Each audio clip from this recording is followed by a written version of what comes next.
नमस्कार दोस्तों, स्वागत है आपका मेरे इस YouTube चैनल पे जिसका नाम है मसाला बीए।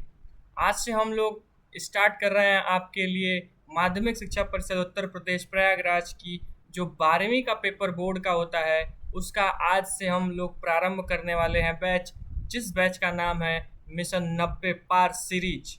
तो आज इस सेशन में हम लोग आपको बताएंगे कि डेली रूटीन कैसे करें और अपनी स्टडी कैसे बढ़ाएं और पूरा syllabus chapter wise topic wise सारा आपको बताऊंगा मैं। तो चलिए स्टार्ट करते हैं। तो चलिए बिना किसी देरी के स्टार्ट करते हैं इस सेशन को जिसका नाम है मिशन 90 पार। और मैं ये गारंटी देता हूँ कि आप मेरे क्लास को मन लगा के पढ़ लिए तो आप ज़रूर 90 पार की श्रेणी में होंगे। चलिए स्टार्ट करते हैं। फ़िलहाल जैसा कि आप जानते हैं कि ये सीरीज़ मैं कक्षा 12 के विद्यार्थियों के लिए लाया हूँ और इसमें टॉपिक वाइज मैं सबका क्लियर करते जाऊँगा। तो आज का लगभग का सबका प्रश्न होगा कि डेली रूटीन कैसे हम लोग संचालित करें जिससे हमारी पढ़ाई और भी मजबूत हो। समय कम से कम बचा है, अब कुछ ही महीने शेष हैं तो आपके एग्ज़ाम के लिए। तो चलिए स्टार्ट करते हैं। तो ये कुछ प्रश्न हैं जो विद्यार्थी कमेंट करके ज़रूर पूछते हैं मेरे से, तो इसीलिए मैं ये सीरीज़ लाया हूँ। ये देखिए, डेली रूटीन बच्चों के लिए क्या होनी चाहिए उस पर मैं बात करूँगा। और दिया है कि सिलेबस कैसे कवर करें। तो बच्चा सिलेबस तो थोड़ा सा टफ होता है, सबका होता है, और ये कि बोर्ड का पेपर है तो थोड़ा सा अच्छा खासा सिलेबस रहता है, लेकिन कोई बात नहीं, आपको सारा सेशन में क्लियर कराऊंगा। सारा क्वेश्चन आंसर मैं टॉपिक वाइज भी क्लियर कराऊंगा, पीडीएफ नोट्स भी दूंगा, आपको कैसे क्लास चलेगी वो भी बताऊंगा। ये सारे क्वेश्चन बता रहा हूँ जो आप लोग पूछते हैं रेगुलर। और पांचवा क्वेश्चन ये है कि टाइम टेबल बता दीजिए आप कैसे बनाएंगे। तो चलिए स्टार्ट करते हैं इसी सारे क्वेश्चन को लेके। तो पहला पॉइंट है आपका कि रूटीन कैसे बनाएं। तो रूटीन बनाने के लिए मैं विद्यार्थियों के लिए बताता हूँ। जैसे मैं मैनेज करता हूँ अपनी पढ़ाई, तो सुबह के 5 साढ़े 5 बजे आप लोग प्रतिदिन सुबह प्रातः काल में उठ जाया कीजिए। तो उठने के बाद आप लोग हल्का योग या वार्म अप किया कीजिए। जैसा कि मैं बता रहा हूँ, मैं भी ये रूटीन फॉलो किया था बोर्ड के एग्ज़ाम में। हालांकि बहुत से रिस्पॉन्स आए और गए।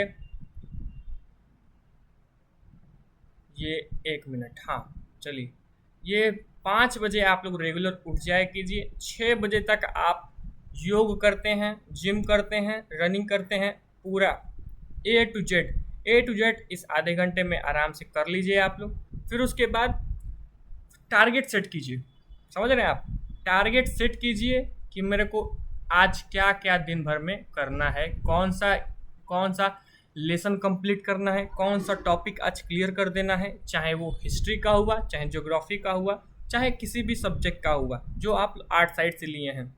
और क्या क्या करना है, मतलब इस टॉपिक में ये बताने की कोशिश किया गया है कि टारगेट सेट कैसे किया जाए। टारगेट सेट करना है आपको, क्या क्या पढ़ना है वही लिखना है। बस 3 से 4 लाइन में, ज़्यादा नहीं, 3 से 4 लाइन में आपको जितना दिन भर में काम करना है वो आपको यहाँ पे लिख देना है, ठीक।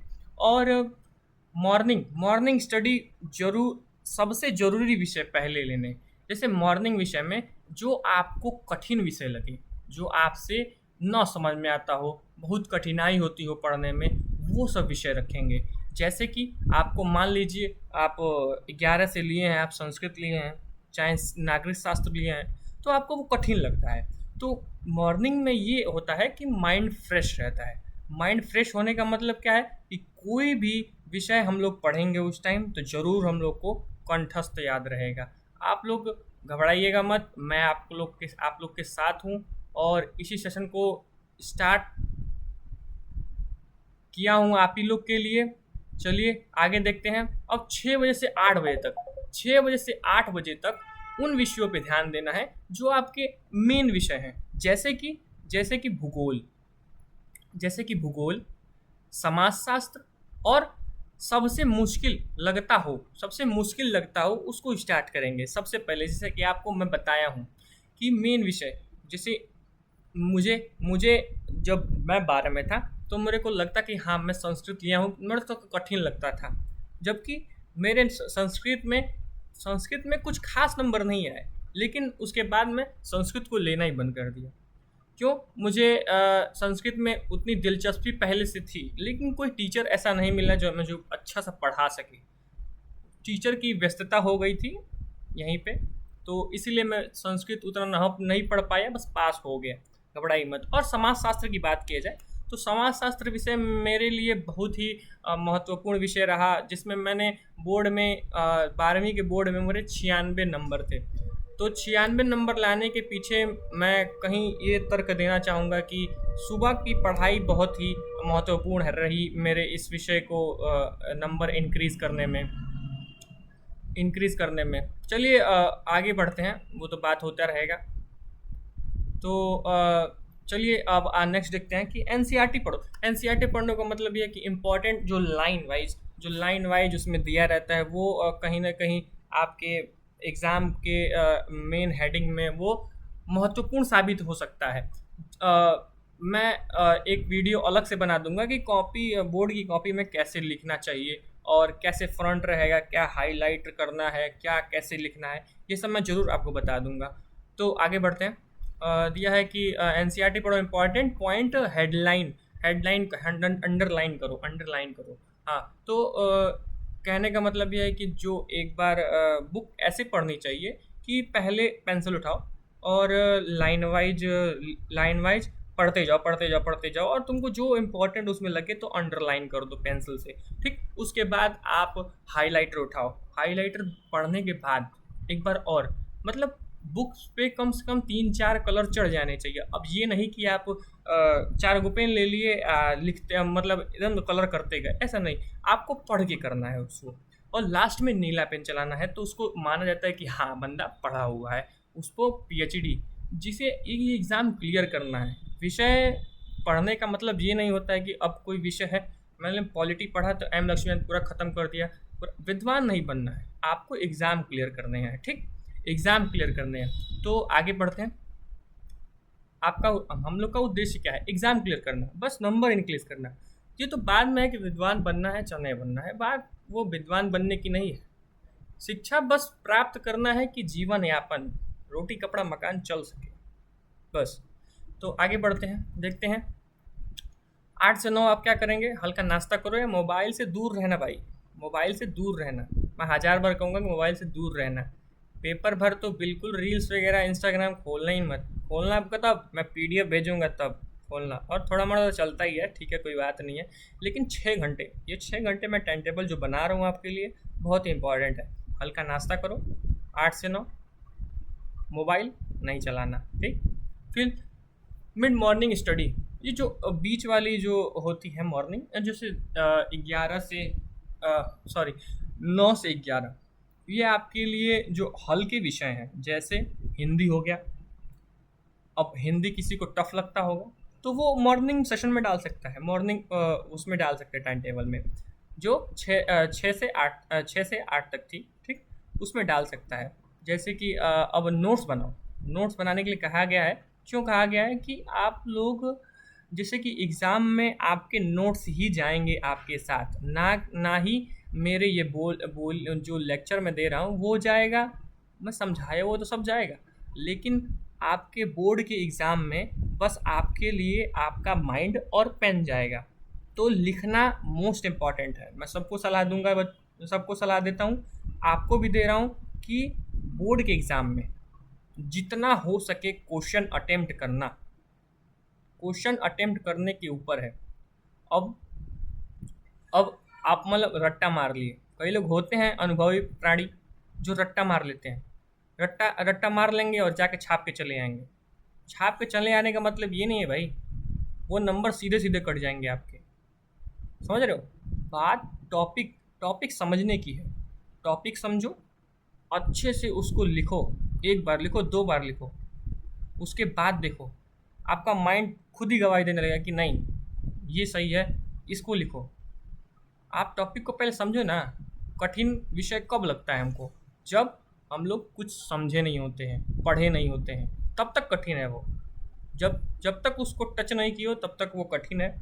ये तुम टच कर लोगे उसको, जब भी उसको टच कर लोगे तो यह वो हलवा हो जाएगा तुम्हारे लिए। चलिए आगे देखते हैं। 9 से 11 सेकेंड सब्जेक्ट आप जैसे इंग्लिश, पॉलिटी, जैसे इंग्लिश, पॉलिटी, हिंदी, साइंस, ऐसे कुछ विषयों का रिवीजन करना बेस्ट रहेगा आपके लिए। समझ रहे हैं? इसको मैं पूरा हाईलाइट कर देता हूँ, आप लोग अच्छे से पढ़ लेंगे। ऐसे मैं हाईलाइट कर दे रहा हूँ। ऐसे विषयों का आप बेस्ट रिवीजन कीजिए। रिवीजन करना समझ लिए प्रैक्टिस जो है वो सक्सेस का की माना गया है। प्रैक्टिस करते करते ही सबको आता है। उत्तर लिखने की प्रैक्टिस, यहाँ में मैं लिखा भी हूँ कि उत्तर लिखने की प्रैक्टिस करो, उत्तर लिखने की प्रैक्टिस करो। ज़्यादा से ज़्यादा समझो और उस विषय को लिखो। जब तक तुम पेन उठा के लिखोगे नहीं तब तक कुछ कल्याण होने वाला नहीं है। पहले बता दे रहा हूँ, जिस जिस लड़के या लड़की को मेरे सेशन में लिखने में आलस आता है वो सेशन छोड़ के जा सकता है। उसके लिए मैं ज़्यादा जड़ी बूटी वगैरह ना हम पिला सकते हैं। तुमको अगर 90 पार लाना है, मैं पढ़ाने की गारंटी देता हूँ, तुमको अगर 90 पार लाना है तो तुमको लिखना पड़ेगा और हर क्वेश्चन अटेम्प्ट करना पड़ेगा। जैसे कि 6 अंकों वाले उत्तर जैसे लिखें, 6 अंकों वाले जैसे उत्तर मोस्ट इम्पॉर्टेंट होता है वो लिखिए। चलिए नेक्स्ट आगे बढ़ते हैं, फिलहाल ये बातें होती रहेंगी। एक सेकेंड, चलिए ऊपर देखते हैं। 11 से 2 दोपहर में आपको क्या करना है? दोपहर का खाना खाना है, अच्छे से पेट भर के दबा के खाना है। हल्का हो सके तो 20-30 मिनट का नींद ले लो, अच्छे से नींद ले लो कि हाँ थोड़ा सा, इसको कहते हैं हाफ टाइम अच्छे से ले लो तुम। एक सेकेंड,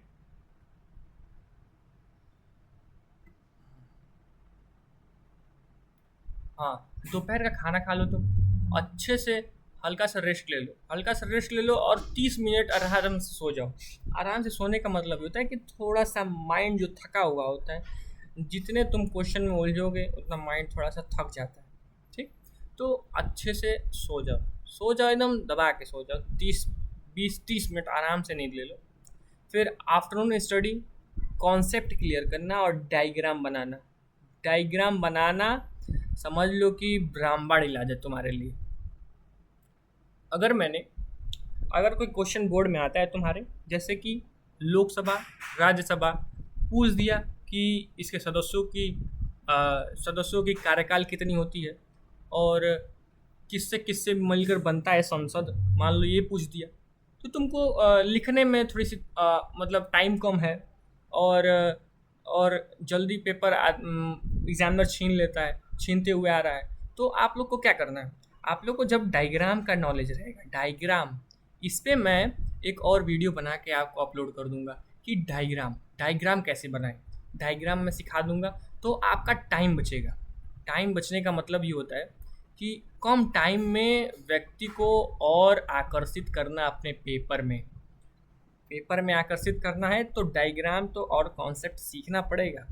ये तो मान लो डायग्राम ऐसी चीज़ है जो आपका 9 नंबर का क्वेश्चन रहेगा, कम से कम ना हो तो 8 नंबर आपको प्राप्त जरूर से जरूर हो जाएंगे, अगर बशर्ते आप लोग डायग्राम अच्छे से बनाते हैं।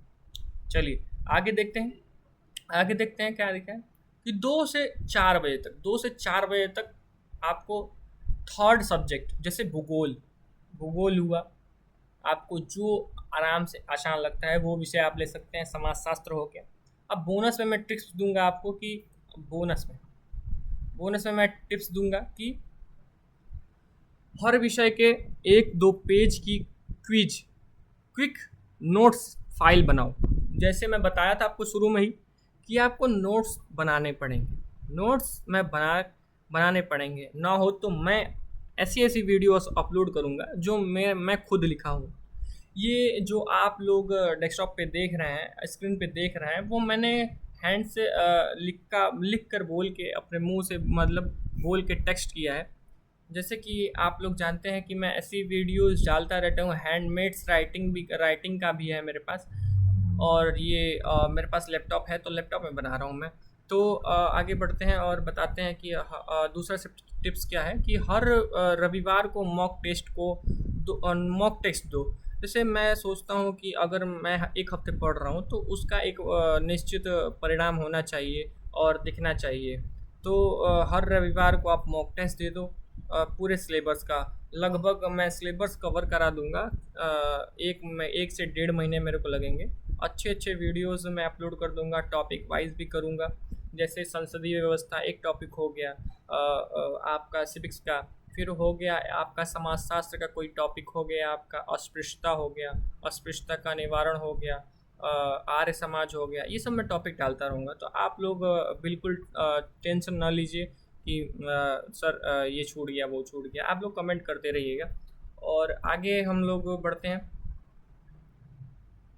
लंबे उत्तर लिखने की प्रैक्टिस करो। मैं लंबे उत्तर लिखने की प्रैक्टिस इसलिए करा रहा हूँ कि अगर मैं 2 नंबर का लिख रहा हूँ, कम से कम उतने में कितने लाइन लिखना चाहिए। अगर 2 नंबर का क्वेश्चन है तो कितने लाइन लिखना चाहिए आपको। तो मैं बता दूँ आपको, अगर 2 नंबर का क्वेश्चन है तो लगभग लगभग मैं जहाँ तक लिखा था तो 3 लाइन इनफ। 3 लाइन इनफ मैं बता रहा हूँ बच्चों, 3 लाइन इनफ है आपके लिए। 3 लाइन इनफ है। और अगर 4 नंबर का क्वेश्चन है तो कम से कम 4.5 5 लाइन मान के चलो। 5 लाइन कहीं नहीं जाएगा आपका नंबर, घबराओ नहीं। फिर 6 नंबर का क्वेश्चन दे दिया आपको। 6 नंबर के क्वेश्चन में कह दिया कि वर्णन कीजिए, चाहे व्याख्या कीजिए, उदाहरण सहित लिखिए। तो आपको घबराने की ज़रूरत नहीं है। बहुत से जाएगा तो 8 लाइन 9 लाइन जाएगा, उससे ज़्यादा वो एग्ज़ामिनर नहीं चेक करेगा। और एग्ज़ामिनर का बहुत कॉन्सेप्ट क्लियर रहता है कि उसको 50,000 ज़्यादा उसके सेंटर से कॉपियाँ आती हैं, उसको मिलती हैं, और वो चेक करता है, एक कॉपी के 25 रुपये लेता है। तो इतना उसके पास समय नहीं होता है कि आपकी एक एक लाइन, एक एक हेडिंग्स वगैरह पढ़े। तो आपको घबराने की ज़रूरत नहीं है। पेपर में पूरा पेपर भर के आइएगा। मेरी गारंटी है कि आप अगर मेहनत किए रहेंगे तो ज़रूर 80-90 पार लाएंगे। और जो बच्चा मेहनत नहीं करेगा वो नहीं हो पाएगा। अब आगे देख लेते हैं। दिया है कि टाइम मैनेज कैसे करें। टाइम मैनेज एक ऐसा मुद्दा है जो सबके पास टाइम तो रहता है लेकिन पढ़ने का नहीं होता है, बस मोबाइल चलाने का होता है। ऐसी बात नहीं है, मजाक कर रहा हूँ। तो मेन सब्जेक्ट एक एक, जैसे कि इतिहास, भूगोल या समाजशास्त्र, जो सबसे मुश्किल लगता हो उसको पहले आप कवर करें इस महीने में। मैं वीडियोस तो डालता रहूँगा लेकिन आपका दायित्व बनता है, आपका फ़र्ज बनता है कि उसे फॉलो करें।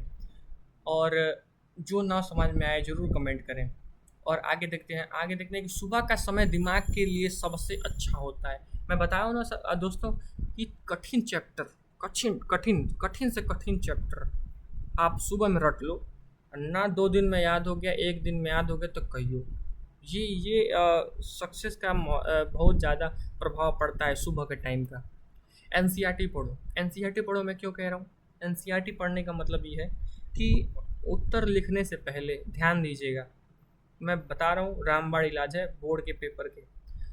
उत्तर लिख रहे हो तो पहले और लास्ट लाइन को एनसीईआरटी से अच्छा मैच करके लिखना। बीच में कुछ भी लिखो, कोई दिक्कत नहीं है। ऐसे नहीं बात है कि मैं आप लोग को वो कर रहा हूँ, ऐसे कोई बात नहीं है। आप लोग अच्छे से पढ़िएगा। मतलब एग्जामिनर ऐसे चेक करता है कॉपी की, पहला लाइन देखा है, लास्ट लाइन देखता है। बीच में कुछ भी हो कोई दिक्कत नहीं है। पेज भरा हुआ है, नीला पेन चला हुआ है, आदमी दे देगा उठा के। चलिए नेक्स्ट क्वेश्चन देखते हैं। नेक्स्ट क्वेश्चन कह रहा हूँ मैं नेक्स्ट सब्जेक्ट देखते हैं। सेकंड सब्जेक्ट कह रहा है कि दो, जैसे इंग्लिश, हिंदी, पॉलिटिकल साइंस। तो पॉलिटिकल साइंस सेकंड आप दोपहर में चाहे 9 बजे से 11 बजे तक आप पढ़ सकते हैं। ठीक, आगे बढ़ते हैं। इस टाइम पर नोट्स बनाना या रिवीजन करना बेस्ट होता है। मतलब मैं बता रहा हूँ कि 9 बजे से आप 11 बजे तक आराम से पढ़ सकते हैं, फिर 2 बजे से आराम से ब्रेक लेके आराम से पढ़ो, कम से कम विषय क्लियर हो जाए, उसके बाद कोई दिक्कत नहीं। चलिए चलिए चलिए चलिए, अब लास्ट बता देते हैं कि पीडीएफ कहाँ से मिलेगा। पीडीएफ मेरे इंस्टाग्राम आईडी से मिलेगा। जैसे कि आप लोग जानते हैं कि मेरा इंस्टाग्राम आईडी है मिस्टर आंजनेय करके, तो वहाँ पे आपको रोज़ाना एक एक सब्जेक्ट का जो मैं पढ़ाऊँगा उसका पीडीएफ में डालता रहूँगा। तो आपको घबराने की बिल्कुल भी ज़रूरत नहीं है। ये दोस्त आपका, भाई आपका, मित्र आपका, सखा आपका आपके साथ खड़ा है। तो कल का मैं वीडियोज़ जो डालूँगा वो मैं पॉलिटिकल साइंस के संविधान के टॉपिक पे डालूँगा। आपको टॉपिक वाइज रिवीजन भी होगा और एक कॉम्पिटिटिव एग्ज़ाम में आएगा भी। तो मुझे लगता है कि आपको वीडियो पसंद आई होगी, और मैं आगे इसी तरह, टाइम टेबल का तो नहीं, अब टाइम टेबल ख़त्म, आगे इसी सिलेबस का हिंदी हो गया, ज्योग्राफी हो गया, सिविक्स हो गया, हिस्ट्री हो गया, ऐसे सारे सारे टॉपिक, सारे सब्जेक्ट का मैं वीडियो आपको अपलोड प्रोवाइड कराता रहूँगा टाइम टाइम से।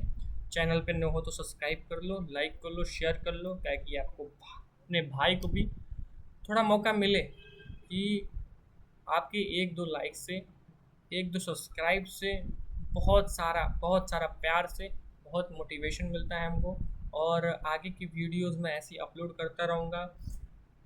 तब तक के लिए जय हिंद, जय भारत। ध्यान रखें अपना।